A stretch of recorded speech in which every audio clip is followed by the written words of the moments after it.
Okay, I'm going to call the meeting to order. Welcome, everybody. Approval of the agenda. Do you have any add-ons to agenda here tonight? Councillor Goldberg.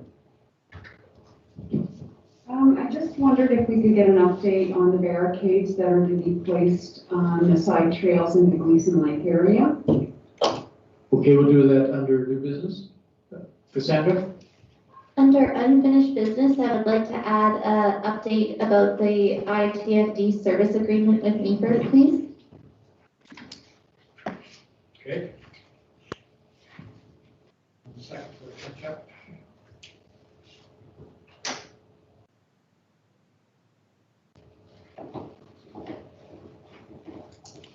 Maybe Councillor Goldberg under unfinished business will future update. Is there any other? Madam Clerk?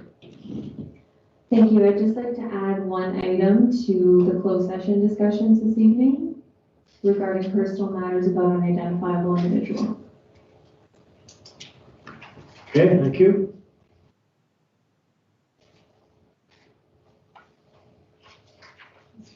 Councillor Goldberg?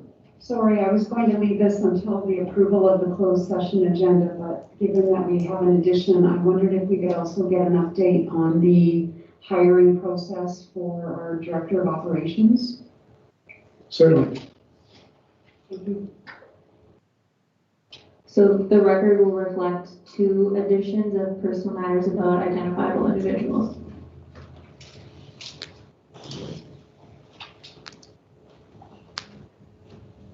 Okay, thank you. If there's no other add-ons to the agenda, let the agenda be approved as presented. Someone to move the motion, please. Moved by Councillor Goldberg, second by Councillor Barfoot. There's no other discussion. All in favor of the motion? It's carried. It's great to have everybody in the same room instead of having video. Okay, moving on to the agenda. Declaration of interest. You clear anytime you see fit during the meeting. Previous minutes. I have a recommendation here that the minutes of the council meeting held on October 21st, 2020 be adopted. Someone to move to put on the floor, please. Moved by Councillor Pringle, second by Deputy Mayor Carlton. If there's no discussion, all in favor of the motion? It's carried. Our next recommendation that the minutes of the special council meeting held on October 19th, 2020 be adopted. It's moved by Councillor Sullivan, second by Councillor Goldberg. Any discussion? Seeing none, all in favor of the motion? It's carried.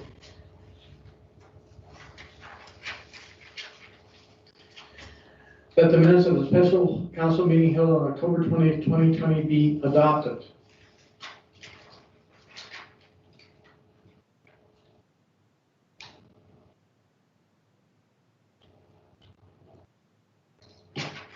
Someone who would put on the floor, please. Moved by Councillor Barfoot, second by Deputy Mayor Carlton. All in favor of the motion? It is carried. And our last recommendation here is that the minutes of the special council meeting held on October 29th, 2020 be adopted. Moved by Councillor Colburn, second by Councillor Barfoot. No discussion. All in favor of the motion? It's carried. Do we have any announcements tonight? Seeing none. Public hearings, we've none. We're down to our presentation. Carl Snyder from Public Conservation will give us an update on the risk management program. Carl, the floor is yours. Welcome. Great, thank you, Mayor and councillors. Thanks for the opportunity. Just going to share my screen and maximize the view. Can everyone see that clearly? Yes. Great. So, yeah, I thought I would take the opportunity here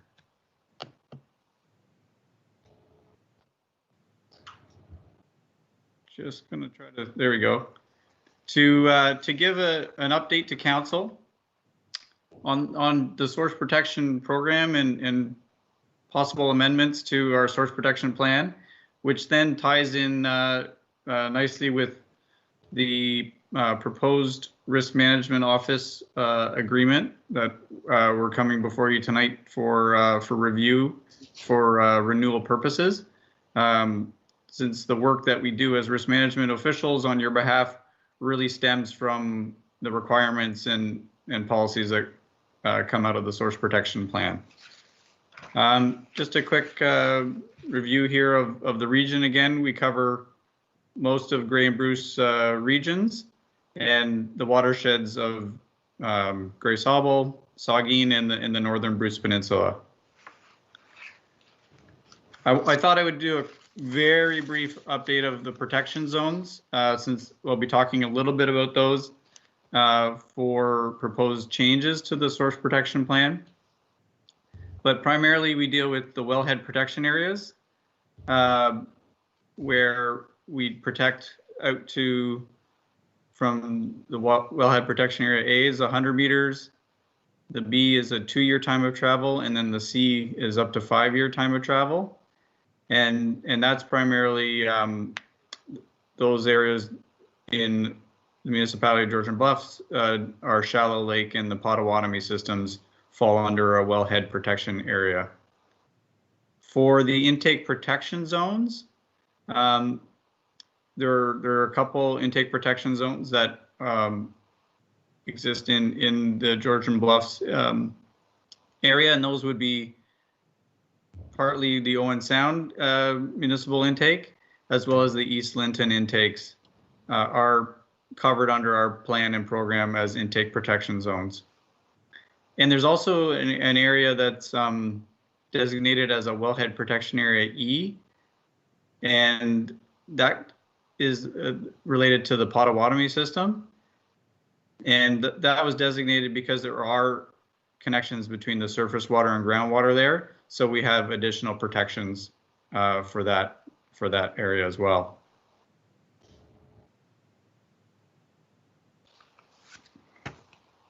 Might be just a bit of a delay here with transitioning slides with some of the images.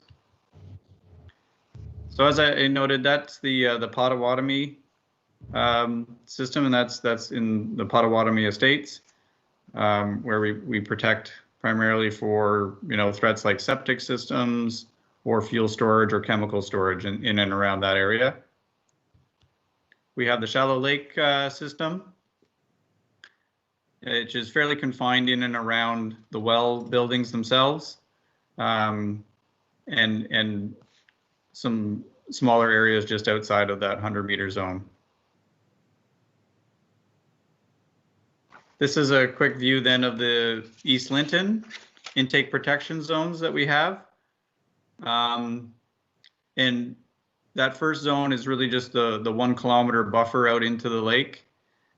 That's our intake protection zone 1, and then the 2-hour time of travel is the blue line, where if a contaminant were to get into a waterway, it could reach the intake within 2 hours, and essentially that covers off most of the threats or issues around East Linton. I'll be talking about a slight adjustment that we're proposing in a couple slides related to the East Linton intake. So as a quick update then for the Source Protection Program and the plan, we're looking at possible amendments to our SALT application and storage threats. And this was done primarily given that there are, a number of systems that we're watching for groundwater, municipal groundwater sources, where salt levels over time can accumulate and can be considered a threat or a concern for use by municipalities and the public. And so we're keeping a close eye on those drinking water sources and what other jurisdictions across the province are doing as it relates to protecting for salt application and storage. So in the plan itself, we are looking at expanding the areas where our salt threats could be considered significant threats, whereby we would require that a risk management plan be established with those activities related to salt spreading or storage. And really, we're looking to follow what best management practices are already in place. Examples of that would be like the Smart About Salt program that a number of municipalities now are looking to adopt. The second update that we're looking to do to the plan, which has a direct implication for the municipality of Georgian Bluffs, or the township, is around the East Linton protection zone. When we first completed the plan itself, we had looked at the possibility for fuel storage or fuel spills. If they were to occur around the intake, they could impact it downstream. And when the original modeling was done, those fuel spills fell just below the provincial threshold where they were considered a significant threat.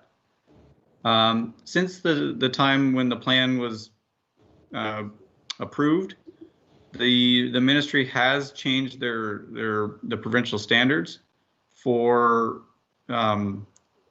essentially for benzene, which is one of the main components that's found in fuel. And so that required us to revisit our calculations, and we're now at a point where with the new modeling, it does show that we needed to establish the same protection zone for fuel storage around the East Linton intake. And then that would be consistent with what we have in place with our other municipalities that have intakes on the Great Lakes. Good question, Carl, if you don't mind. Yes, please. Are you referring to, when you say fuel storage and so on, are you mainly concerned with in-ground or above ground or both? It would be both, and the only way that we would determine whether it's a significant threat is by the amount or the volume stored. That would determine whether it needed to complete a risk management plan. And in the next slide, I've got a bit of a graphic which shows a rough outline of the area and the volumes where it would be considered a threat. Okay, thank you.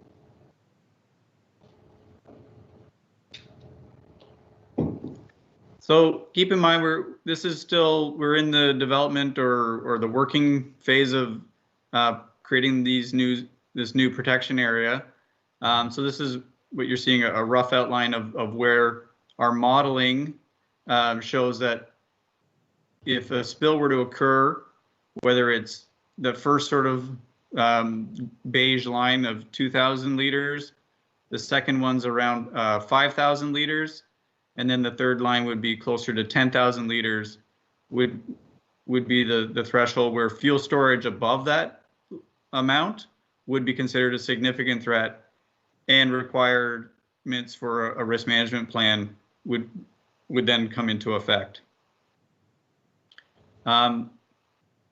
We do have risk management plans, and we've done quite a few of them now with gas stations, with private system who have fuels on stored on their properties, and everybody who we've worked with, through some minor adjustments with their operations, have been able to complete our risk management plan process quite easily.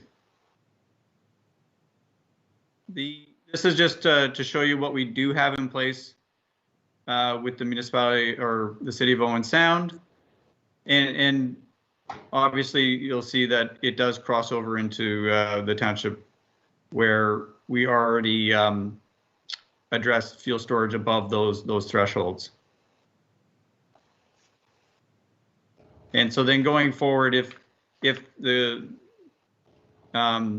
Source Protection Committee then supports the direction, we would update our maps and then go out for full consultation with yourselves as a municipality, and any affected landowners that may fall within that protection zone before it goes for approval.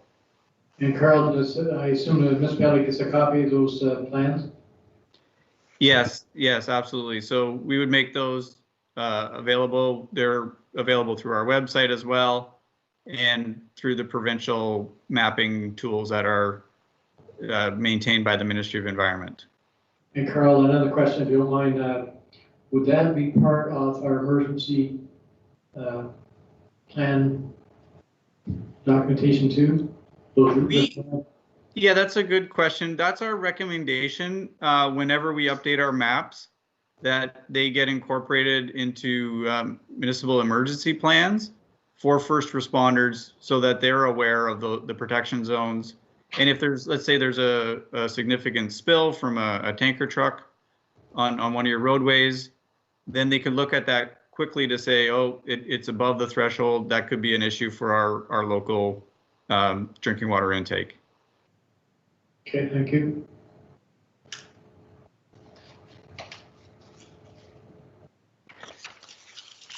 So that's really on the plan side of things and the updates. But I wanted to then obviously bring this to council for discussion and consideration. And under the Clean Water Act, then the roles and responsibilities for implementation fall to the municipality.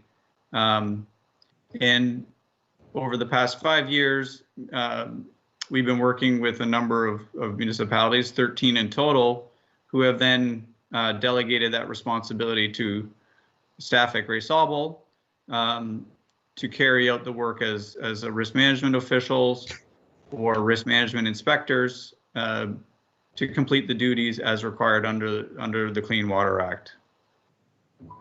So we're at the stage now where we've gone through the first 5 years of agreements, and over that period of time, we were able to complete a fair bit of work and meet all of the requirements on behalf of the municipalities.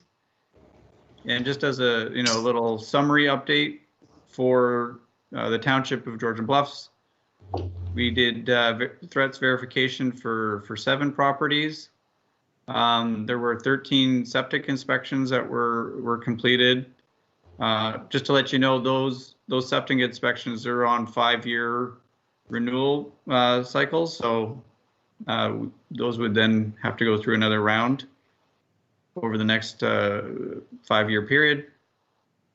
And typically on an average year, we screen between 3 and 5 planning applications that fall within one of the source protection areas that as the risk management staff, we would screen it to ensure that the new activities being proposed are not threats, or if they are, that the appropriate risk management plans are completed.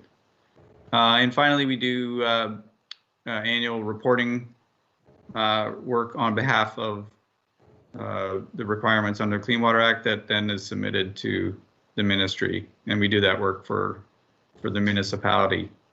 So out of all of our municipalities, we do spread our work out fairly evenly, and we adjust the costs that each municipality pays based roughly on the number of risk management plans that they have, as well as the anticipated workload in a given year. So the municipality for the work for Georgian Bluffs really that's one of our lower costs per year, and it's in line with what we charge a couple other municipalities, where we just sort of maintain the basic requirements in a given year and are able to provide that service really at the lowest cost for the benefit of the municipality. Our proposal in the agreement is for an annual cost of $1,700 per year, each year over the 5-year period. So that's really what we have been able to incorporate into the draft agreements for council's review and consideration. And I guess I'd open myself up for questions or comments or any other details, given that I went through this fairly quickly. Thanks, Carl. Maybe Cassie, you could ask a question I want to ask was, what was the cost per year last 5 years? $1,500. $1,500. So just a comment, Britt and I asked Carl to make this presentation tonight so that you understood what the agreement was for. Because to be honest, when Carl reached out to me, I didn't know what this agreement did. So we will bring the agreement back for approval by bylaw at our next council meeting. Thanks, Cassie. Does council have any questions of Carl? Seeing none, Carol, a great presentation. Thanks very much for doing that. Great, appreciate your time. Thank you. Thank you. So we'll move on our agenda then. Delegations, we have none. Consent agenda. Is there any item on the consent agenda that any council member would like to remove for further discussion? See none. The recommendation is that the Council of Towns of Jordan Bluffs adopts the consent agenda for information as circulated. Someone to move to it on the floor, please. Moved by Councilor Sullivan, second by Councilor Colburn. Is there any discussion on the motion before us? All in favor of the motion? It is carried.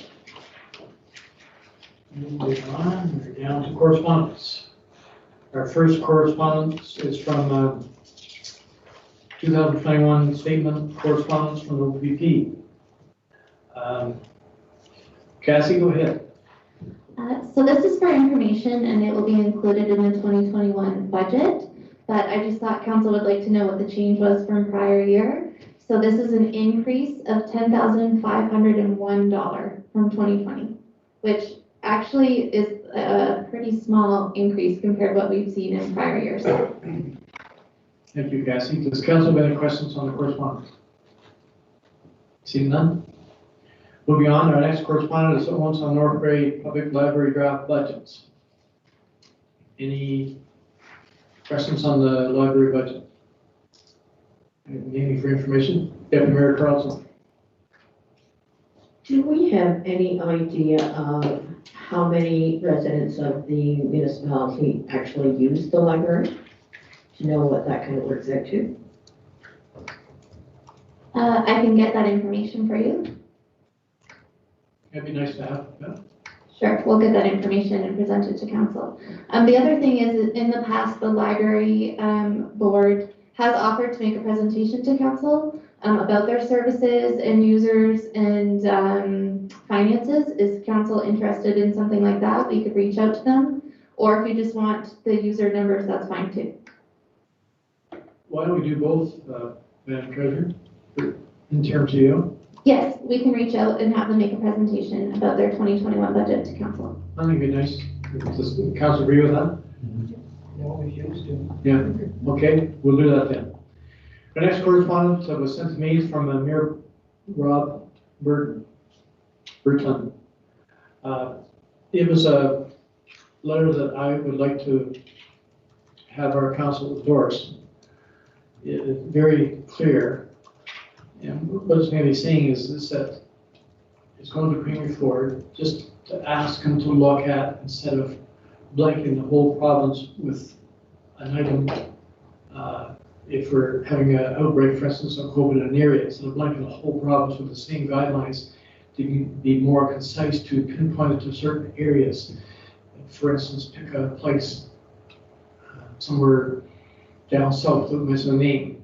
So they got a break out there, instead of putting strict control across the whole province, like shut down restaurants, business, and so on, to pinpoint it just to that area, instead of going blanket wide. Cassie, your hand up. So just as an update, I mean, absolutely, you can send us a letter of support, but yesterday or the day before, Ford did announce changes to that structure. So what he has implemented, I believe, is a 5-level system, various color coding, it might be 4, either way. Various color coding, and those will be in place by health unit region, is my understanding. No, and I heard that too, and And that's a great thing to do, but it'd be nice to be on record to say that this was, Council George was thought that we do support this particular piece of correspondence. That's all I'm asking. Cassie, You could ask for it to be a notice of motion at the next council. do you want it as a motion, Madam Clerk? I think it would be the most formal option to have a motion in support, and then we could also append the advocacy letter from the township. Thank you. So, council member, go on record as bring the notice of motion for that correspondence. Deputy Mayor Carlson.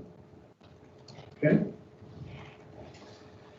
That's all our correspondence. We're down to committee reports now. We're down to organizational. I'll read the recommendations. That the staff are hereby directed to issue an RFP 2020-15 for the completion of an organizational review and non-union employee compensation review. Someone to move to put on floor, please. Moved by Councilor Barfoot, second by Councilor Sutherland. It is a great report. Does council have any questions on the report? Deputy Mayor Carlton. Through you, Mr. Mayor, to the Director of Finance. I noticed in a really good report, but I noticed that there's no mention of the biodigester in there. It mentions the airport and other items, but it doesn't mention the biodigester. Is there a reason that it's excluded from there? Cassie? No particular reason. It doesn't really have to. So that'll come out in conversations with staff when they do the interviews and stuff and determine staff roles. So that'll come out from that. Councilor Holbert. So I also think it's a worthwhile consultation to pursue. I'm just wondering about the timing. I wonder if council might want to consider getting our CAO permanently in place, and then seeing if that person wants to do a bit of an evaluation first, and then perhaps move forward with this after that time. That's a good comment, Councilor Colburn. I can't support your statement. I really feel that we should proceed with this. It's doing really twofold. It's doing something we should have done a long time ago. And it also gives our new CEO an opportunity to see that we did have an ordinance review for this person to look at when we get here. It's just my comments. See another hand or something? Deputy Mayor Carlson. I would agree with you, Mr. Mayor, on that one, that probably about the time we have the new CAO hired is about shortly after that, this report will be coming back. So the two would kind of run together and maybe save a bit of time. There's nothing saying that our new CEO can't look at our organizational review and even make comments to make changes to. This person can certainly do that. Cassie, go ahead. My comment would be that this isn't going to be a quick process. So by the time we award the RFP, even if we award it early December, I mean, we still have Christmas holidays and stuff coming up. So even if the new CAO were to start in the new year, they would still have input. The other thing is that this is just a third party's examination of what currently exists and making recommendations.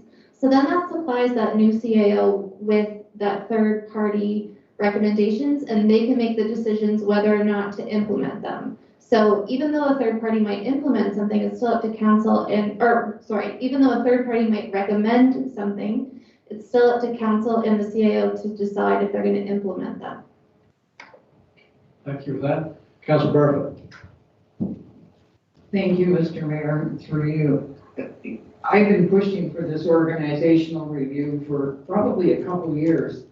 I would like to see council give it serious consideration. There's nothing to say that we have to put it in motion. Let's start, get, RFP companies that are interested in it. And as Cassie said, it's not going to happen overnight. And also, that gives an opportunity for our new CAO, who will hopefully be in place before Christmas. But rather than handling, or, throwing a new CAO in the middle of doing an organization, that's not fair. So let's approve it, let's get the companies in line, and we can always, go from there, but please approve it. Thank you. Is there any more discussion on the motion before us? If not, all in favor of the motion before us? It is carried. Okay, moving on. The next recommendation, that the council hereby approves a hybrid voting method for implement in the 2022 municipal election consisting of internet, telephone, and in-person voting options, and the staff are hereby directed to draft and circulate an RFP for hybrid voting service. Some of the moves put on the floor, please. Moved by Councilor Colburn, seconded by Deputy Mayor Carlton. Brittany, do you want to speak to this?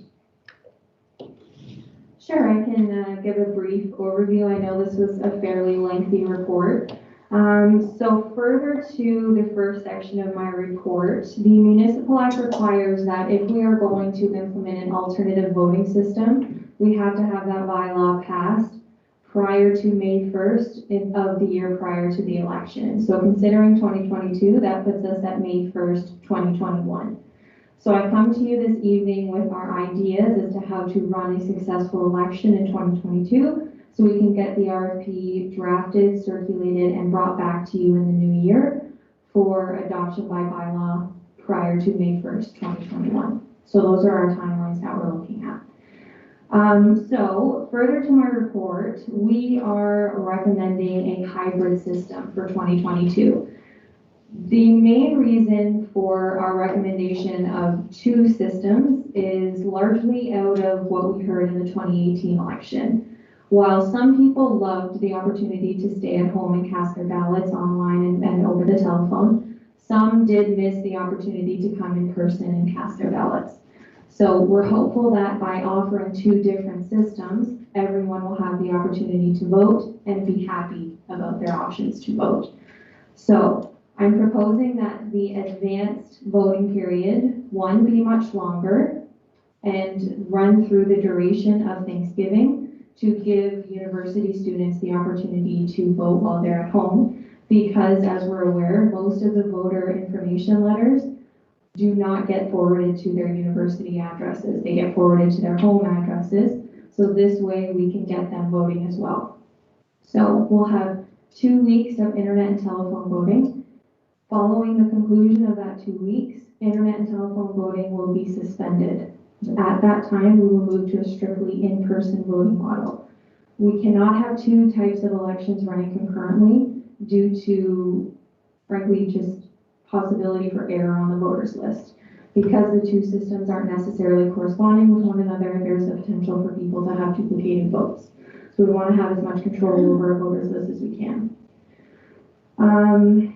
So when we move to the in-person portion of the election, we will have a solid week of in-person voting. So if you recall, in the 2018 election, the election only lasted for 2 weeks. We're proposing that it lasts an extra week, running for a duration of 3 weeks this time around. So it gives people an ample opportunity to cast their ballot. I've also proposed that we have moving polling stations throughout the township in order to hit all of our major areas. So for example, when in-person voting opens, we will have a polling station at this office. The second day we'll move to the airport, for example. The third day we'll go to the Campbell Arena, for example. And we'll continue moving for the duration of that week until election day, when all polling stations will be open. Now, the 2022 election will likely come at a little bit of a greater cost, simply because we are working in an in-person option as well. But I don't anticipate a large cost, as I would hope to gain volunteers from the community for election day, as well as have the support of internal staff as we did in 2018.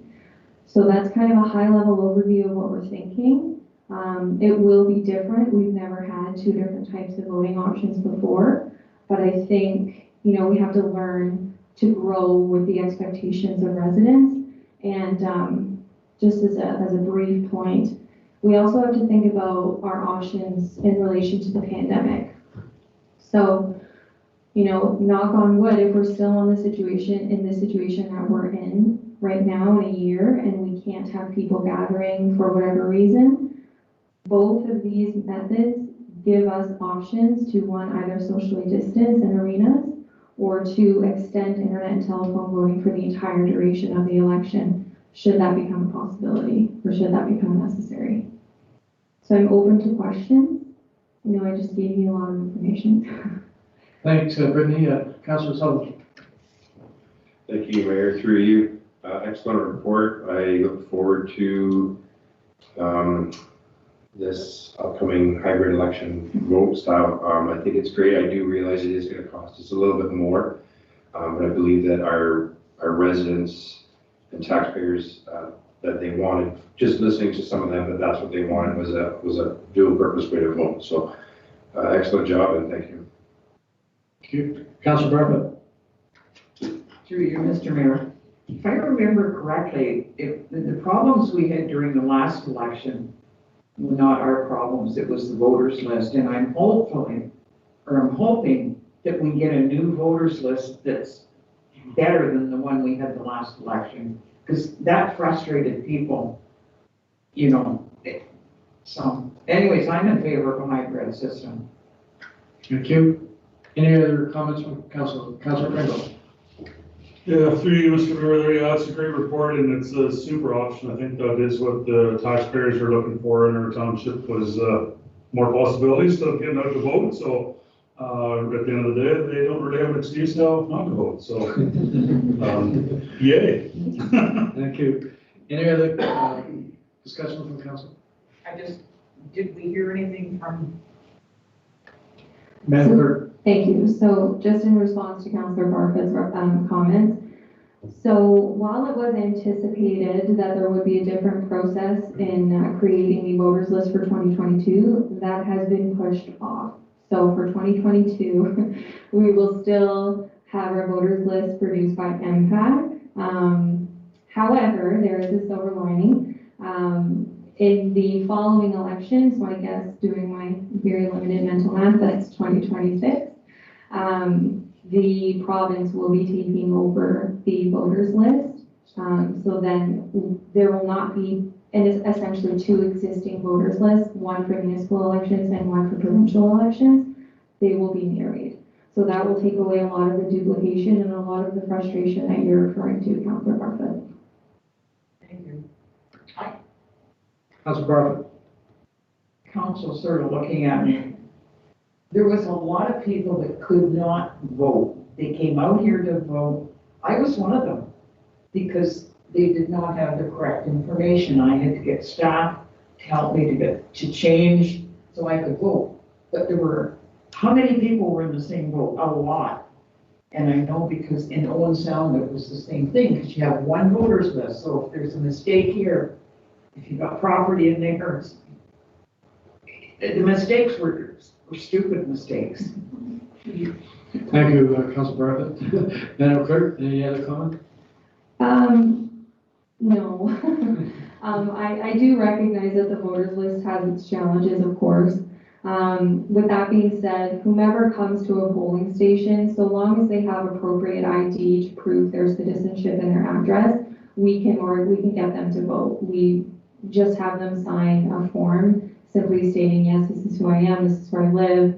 If you could please update the voters list to reflect so, and then we get them in voting. So we would never turn anyone away. We just simply, there's another step to get them voting.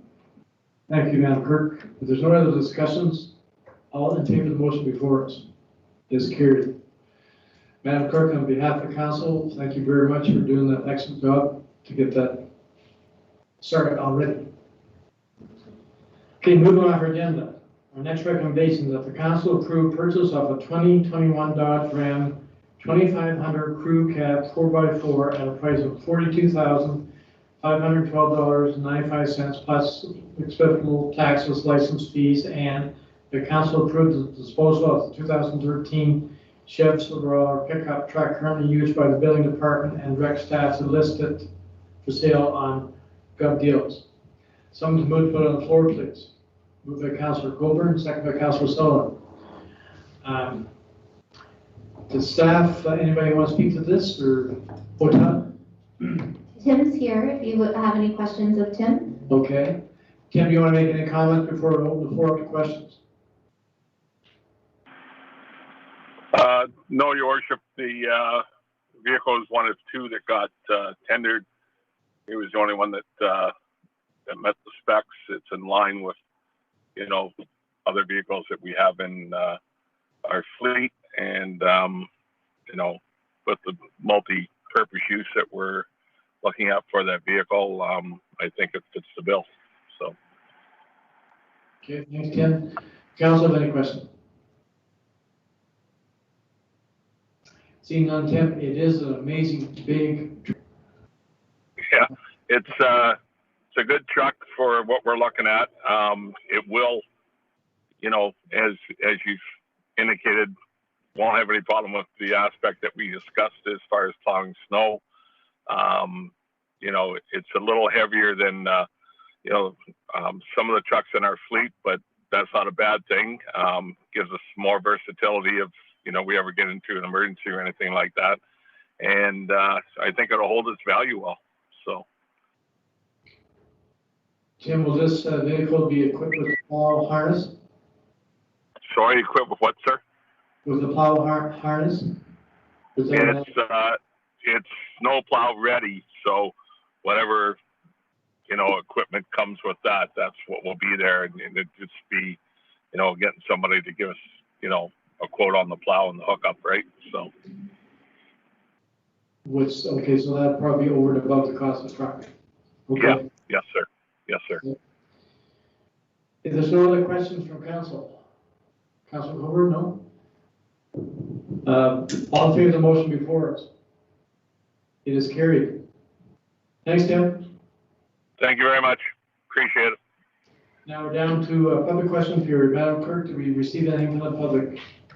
No, we did not. Okay, we're down to bylaws. The recommendation is whereas council has given consideration to the written comments submitted by agencies in the decision on zoning bylaw amendment application Z1020 for Rusk for property located at 250787 Big Bay Side Road, and whereas council has considered oral submissions made at the public meeting, therefore be it resolved that council of the Township of Georgian Bluffs is satisfied that the proposed amendment is consistent with the provincial policy statement 2020 and other governing regulations, and that bylaw 2021-18 be read a first, second, third time, finally passed, signed by the mayor and clerk, sealed to seal the corporation, and endorsed in bylaw book. Someone to move, put it on the floor, please. Move by Councilor Barfoot, second by Councilor Pringle. Is there any discussion on the motion before us? Councilor Sullivan. Oh, I'm sorry. Okay, there's no discussion. All in favor of the motion? It is carried. We're down to other bylaws. Recommendation is that bylaw 2020-111 being a bylaw to prohibit parking on Lakeshore Road and amend Schedule B of bylaw 3520 or 2003 to include Lakeshore Road and strike Falls Road be read a first, second, third time, finally passed, signed by the mayor and clerk, and sealed the corporation endorsement bylaw book. Someone to move, put on the floor, please. Moved by Deputy Mayor Carlton, second by Councilor Goldberg. Cassie, you want to speak to this? Just one comment. The reason why we are striking Falls Road is after we amended the parking bylaw last time, we discovered that we don't own Falls Road. We own Ingalls Falls Road, but there's a little jet off that we don't currently own. So we are in discussions with Gray Sobel to get that rectified, but in the meantime, we need to strike that from our bylaw. Okay, that makes perfect sense. Now, is there any question? Excuse me, any question on the motion before us? All in favor of the motion? It is carried. Okay, moving right on, we're down to unfinished business. Notice of motion from the North Glengarry. Whereas Council of the Township of Georgian Bluffs received and considered a resolution from the Township of North Glengarry regarding capital expenditures under the Safe Restart Agreement and their meeting on October 21st, 2020. Now therefore, the Council of Townships of Georgian Bus hereby supports the Township of North Glengarry in their ask that the Ontario government to allow capital expenditures under the state's restart agreement, and that the resolution be forwarded to the Township of North Glengarry and the Office of the Premier. Someone to move to put on the floor, please. Moved by Councilor Bartlett, second by Councilor Pringle. Is there any discussion on the motion before us? All in favor of the motion? It's carried. We're down to new business. Deputy Mayor Sue Carlton, discussion regarding the tourism biojet. Deputy Mayor, the floor is yours. Thank you, Mr. Mayor. Sorry. No, we added some unfinished business items to the agenda. Did I miss that? Yes. Too much paper, Madam Clerk. Really? Oh, should have read my notes. How big we start with the trail update? Yes, thank you. So we are in the works at getting those barricades put in the Glen Hardy, or I'm so bad with these names, I apologize, on the trails. Our facilities coordinator has reached out to the Snowmobile Club. What we're trying to find out is the specs on the graders to make sure that we put those posts far enough apart that even when the gate is open, or not the graders, sorry, the groomers. So even when the posts are open, the groomers for the snowmobiles can still get through. So we're waiting to hear back on that, but we believe we'll be able to get those barricades installed before any significant snowfall. Okay, Councilor Goldberg?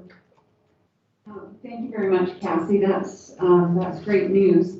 I did wonder though if we were still waiting to clarify whether snowmobiles would be allowed on those trails. The Niagara Escarpment Commission plan indicates that it prohibits all motorized vehicles on those trails. And personally, I don't think I have a problem with snowmobiles being on there. I don't think they're going to damage the trails. But I just want to make sure we're not moving forward with this and still finding that we're in a position to be in violation of the Niagara Escarpment plan. Thank you for your comments. Kathy, go ahead.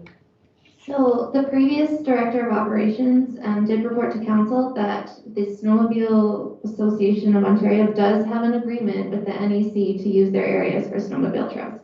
So they are permitted. Okay. Thank you. There's no more updates on the trail then. We'll move on. The next item was the ITFD. Cassie, go ahead. So at Meaford's council meeting on Monday, they revisited the idea of the closest hall response in the service agreement. So their council has still directed staff to proceed with the dissolution of the ITF board. But originally what we were going to do in the service agreement was move to a closest hall response. So what that would have done was a mapping exercise that no longer took the old municipal boundaries and looked at what fire department could get to the area the fastest. Meaford Council has since directed staff to not negotiate a closest hall response and to stick with the existing boundaries. And that is because of concerns they've had from residents in regards to medical calls. Their residents want ITFD to respond to medical calls because we respond in a different way than Meaford.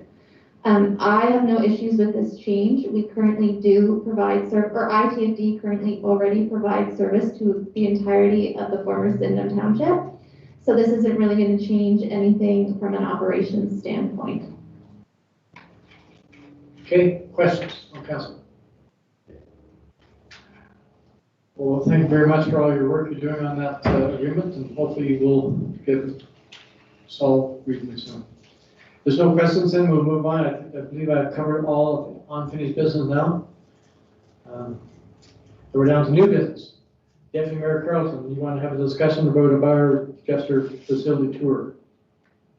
Thank you, Mr. Mayor. This came up at County Council, the last meeting of County Council, where Municipality of Meaford had an item on the agenda asking the county to look at doing recycling and garbage pickup for the whole county instead of individually by municipality. So the biodigester was brought up and County Council asked if we could arrange for all of them to go. I'm probably not till next spring, they're not gonna try and go through it there at this time.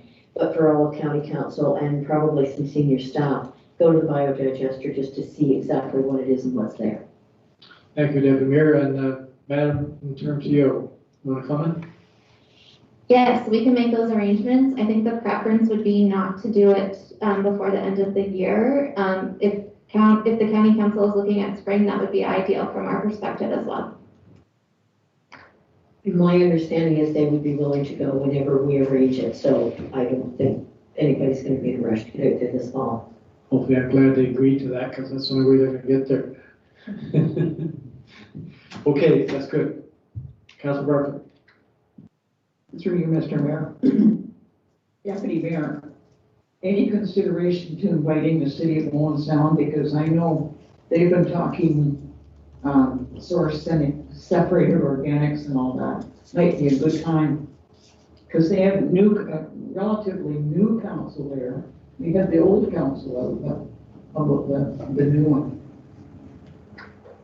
The only comment I can make on that is that it's something that interim CEO or new CEO and Troy probably would have to get involved in, because I'm sure that there has to be a limited number of people there at one time. So that's the only concern. Maybe a separate tour for them would be more appropriate, but I think we should leave that up to staff.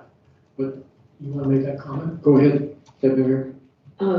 Through you, Mr. Mayor, to Councilor Bartlett. The idea of this one would be that it's county council, so to do for the city of Owen Sound, which I think is a great idea, I think would be a separate invitation totally. This one's only encompassing county council members. Okay. So there's no other discussion on that. That was all you had, Deputy Mayor. We're down to Councilor Colburn, discussion regarding staff recognition over the holiday season. Councilor Colburn. Thank you, Mr. Mayor. Not really a whole lot of discussion. We are varying slightly from our current policy, which is dated 2009. Obviously, we can't have a get-together for staff because of COVID. And so staff has recommended that we show our appreciation to staff through gifts this year, which I think we all indicated that we're in favor of doing. I just thought it was best discussed in this forum out in the open. So I just wanted to make that remark, and Cassie, you can let us know if those plans have changed any. I also wondered if there could be some consideration given to HR, perhaps looking at our policy it's called the Policy Christmas Party. And it is fairly old, it's 2009, and I wondered if maybe HR could take a look at maybe revamping that policy. It would be nice if we called it a staff appreciation event, since not everybody necessarily celebrates Christmas, just to show that we are a municipality that's inclusive and welcoming and diverse. So that would be my recommendation in terms of that particular policy, just to give it a bit of a facelift. Thank you, Councilor Colburn. Cassie, go ahead.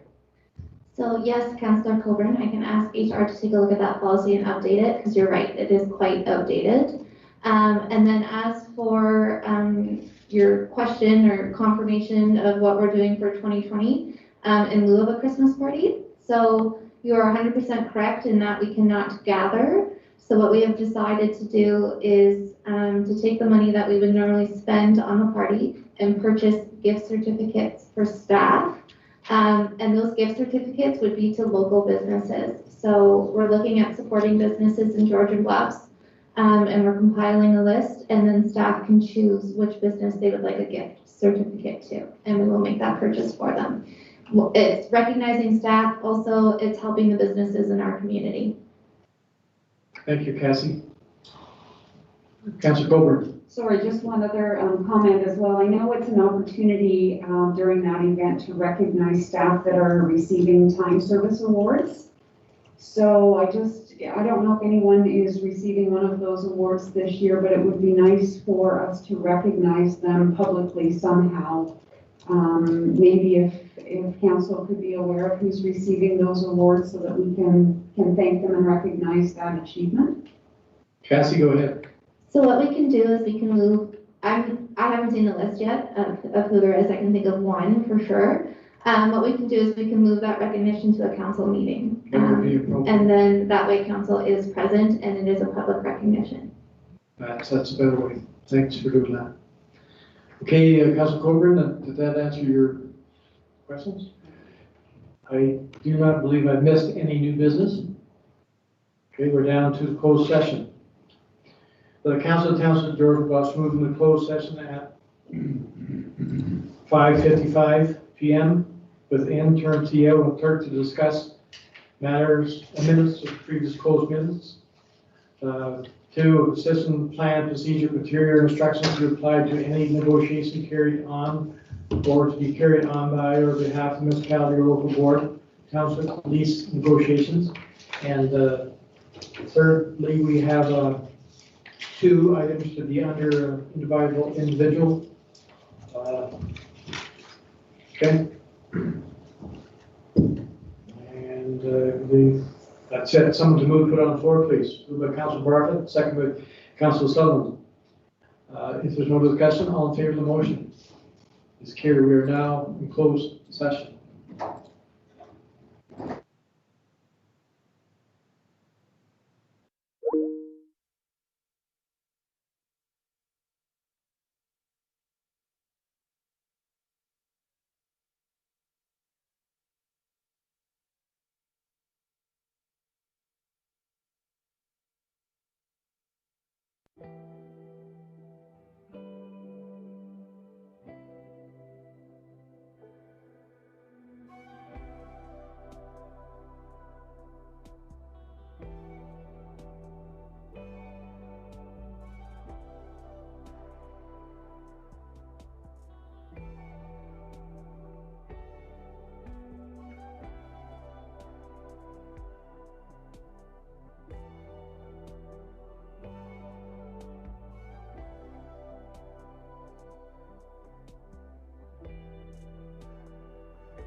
Thank you, Madam Clerk. We are now back in open session. We only went in camera to discuss what we went in camera to discuss, nothing more. Before I ask for a motion or read the confirming bylaw, I have two items that I didn't I neglected to ask. There's just two questions, if you don't mind, I would like to ask. And they're to the interim director of operations, I guess.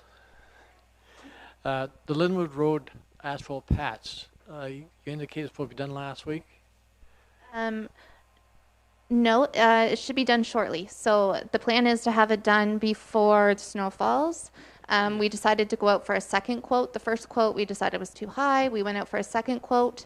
I haven't gotten an update if it was reasonable or not. If not, we're just going to do it in-house. But that one and that little patch and the patch on concession 11 will be done before snowfall. Okay, thank you for that. Could you please ask someone to look at that patch, because it's getting fairly deep and rough for cars going over, and I had a complaint about it. Yes, I can do that. Thank you. And the last one was that I see the guys moved on site at the Francis Lake Road to start removing trees. Would you be able to give us a schedule when the work's going to be done, because they just started today? No, I cannot give you a schedule at this time. I believe it's supposed to take up to 2 weeks, but I will get a better update tomorrow. All right, appreciate that. They've actually started where the 1 foot reserve was, and they're opening that up and then working back through. So I do have an update on that. So they did start there so that they can get some gravel down there so that people can start driving through sooner than later. Yep. Yep. Anyway, no, that's the only thing I had.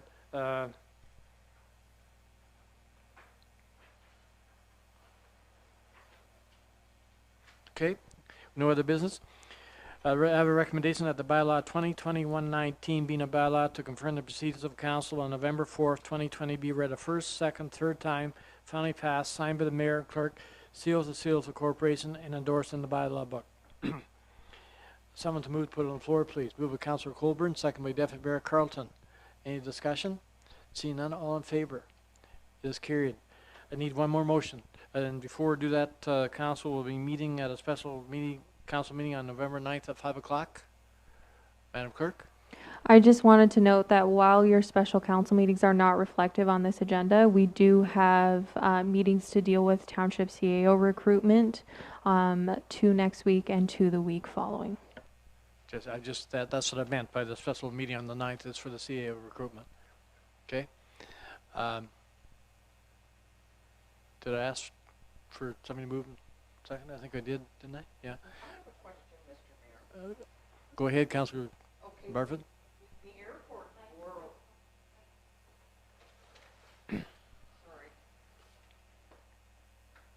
The airport borrowed a roads department employee.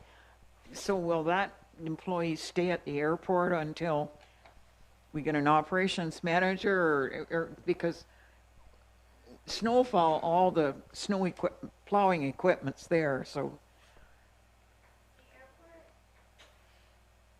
Sorry, the airport has not borrowed a roads department employee.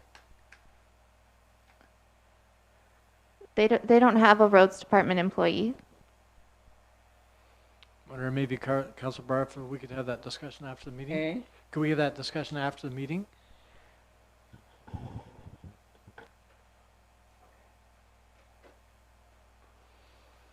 All in favor of the motion on the floor to adjourn? It's carried. We are now adjourned.